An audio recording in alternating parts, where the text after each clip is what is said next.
différentes procédures pour qu'on dise que la balance que vous avez trouvée, vous êtes en train d'aller vers ou vous régressez. Les acteurs locaux spécialisés dans les questions climatiques renforcent leur capacité sur les méthodes et outils approuvés d'estimation du bilan carbone dans les secteurs clés de développement depuis le 1er septembre à Kpalimé. Cette initiative de 5 jours est portée par le cabinet IF Service en partenariat avec l'Institut Suisse Geo4Forest. Elle réunit des acteurs institutionnels, privés et de la société civile spécialisée dans les questions climatiques. La session permet aux participants de maîtriser les méthodes et outils internationaux pour évaluer les émissions de gaz à effet de serre, GES, élaborer des stratégies de réduction et s'initier aux mécanismes de compensation carbone. Cette formation sur le bilan carbone et la décarbonisation, parce que c'est deux aspects que nous abordons dans cette formation, c'est juste pour apporter plus d'informations aux acteurs en termes de connaissance des changements climatiques, mais cette fois-ci en chiffres.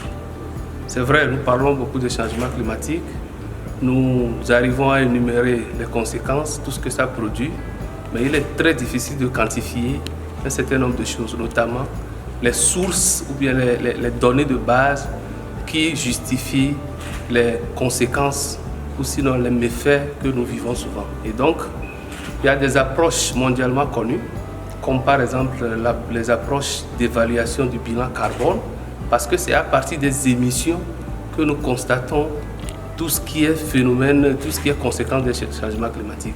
Et donc, à travers ces 5 jours de formation, nous voulons, avec un certain nombre d'acteurs qui sont là, renforcer leurs capacités sur les techniques, les outils et les méthodes mondialement connues, je l'ai déjà dit, pour évaluer les émissions, sinon pour faire le bilan carbone.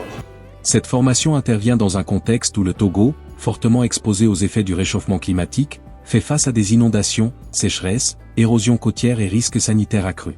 Selon le 6e rapport du GIEC, la planète a déjà enregistré un réchauffement de 1,1 degré Celsius depuis l'ère pré-industrielle.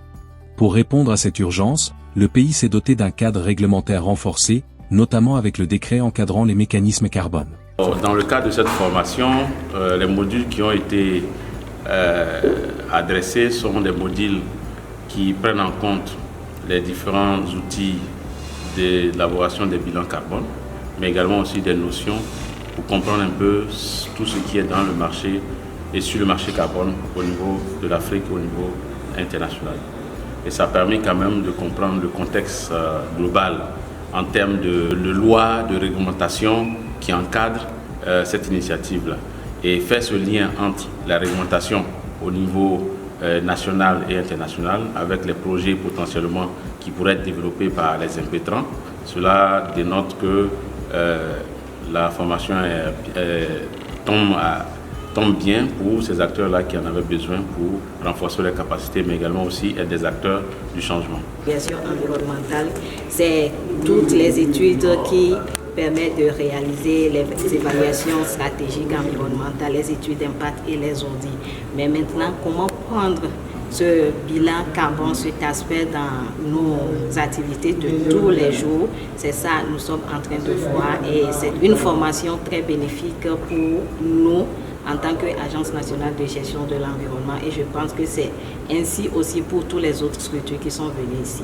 C'est une première pour nous, mais ce serait bien qu'on puisse continuer ou organiser d'autres formations pour continuer ce que nous venons de commencer, nous venons d'entamer, pour bien peaufiner les outils qui sont utilisés dans la réalisation de bilan carbone.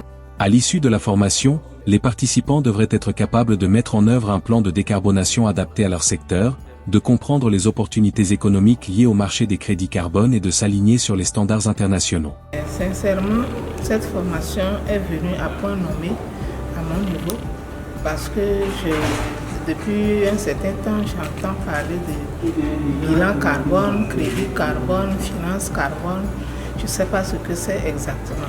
Donc, depuis que cette invitation m'est parvenue, je me suis dit, c'est cette fois-ci que je vais comprendre tout ce qui a trait au carbone. Et sincèrement, je suis au top de mes attentes. Les participants sont déjà assez intéressés par la thématique, c'est d'abord ça.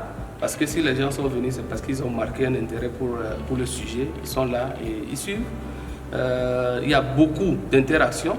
Et c'est ça aussi un indicateur de la qualité d'une formation. Il faut voir quel est le degré de motivation, comment les gens réagissent, comment les gens comprennent le sujet et quelles questions, comment les gens reviennent pour bien comprendre. Donc pour nous, on est très satisfaits en considérant ne serait-ce que juste cet indicateur. Et nous voyons déjà que cette formation donne de bonnes projections parce que les secteurs qui sont là, ou du moins les participants, c'est des gens qui sont dans le concret, c'est des gens qui sont sur des projets, c'est des gens qui travaillent pour des institutions, des ONG qui peuvent aujourd'hui monter des projets, monter des initiatives et sur la base des informations que nous leur fournissons ici et pour décrocher d'autres opportunités, pour mener plus d'actions dans les jours et dans les années à venir. La session se conclura par une restitution collective et la remise de certificats. Une visite de terrain dans les secteurs agricoles et forestiers est également au programme pour collecter des données concrètes destinées à une estimation réelle du bilan carbone.